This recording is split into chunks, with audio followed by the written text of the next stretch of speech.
रामनगर गांव में एक खंडर हवेली थी जहाँ एक भूतिया चिड़िया की आत्मा और उसका बच्चा रहता था। उस हवेली में आने से गांव के पक्षी बहुत डरते थे। वो पक्षियों के बच्चों को चोरी करके उन्हें मार देती थी। उसकी ये बात उसके बेटे को बिल्कुल पसंद नहीं थी। माँ, आप हमेशा गांव वालों को डरा कर क्यों रखती हो? आपको पता है कि आपके डर की वजह से ये बेचारे बच्चे सुकून से भी नहीं रह पाते और हमेशा खौफ में रहते हैं कहीं आप उनके बच्चों को न चुरा लो।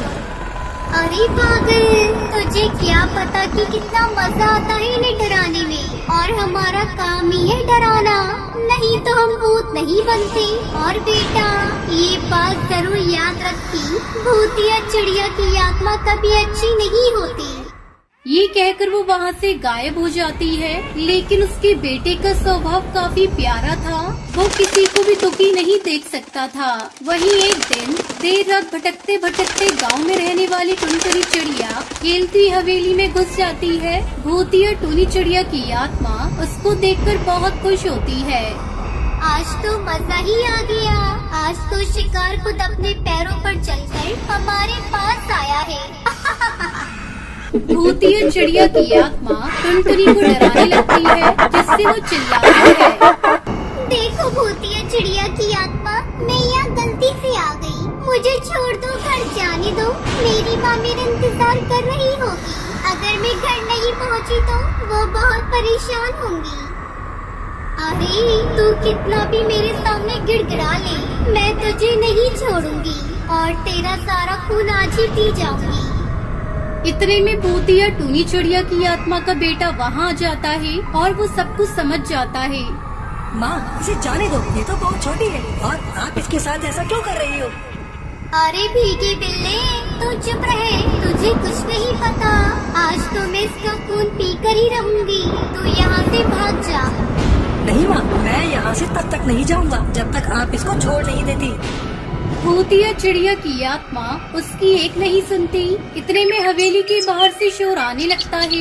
जब वो बाहर देखते हैं तो सारे गांव के पक्षी हवेली के बाहर खड़े होते हैं और रोते हुए उससे टुनटुनी को छोड़ने की विनती करते हैं। भूतिया चिड़िया की आत्मा, टुनटुनी को छोड़ दो, वो मासूम सी बच्ची।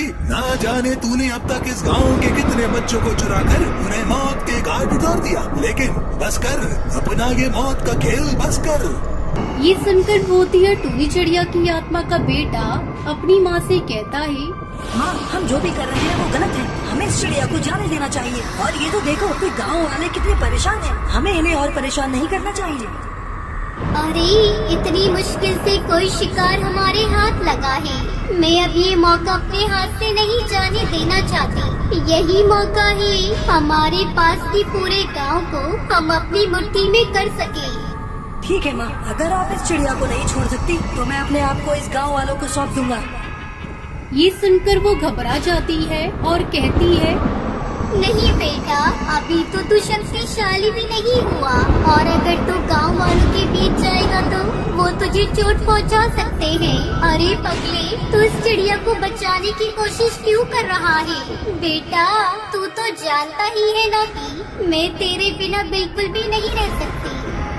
माँ, जब आप मेरे बिना नहीं रह सकती तो सोचो कि इस चिड़िया की माँ कैसे अपने बच्चे के बिना रहेगी।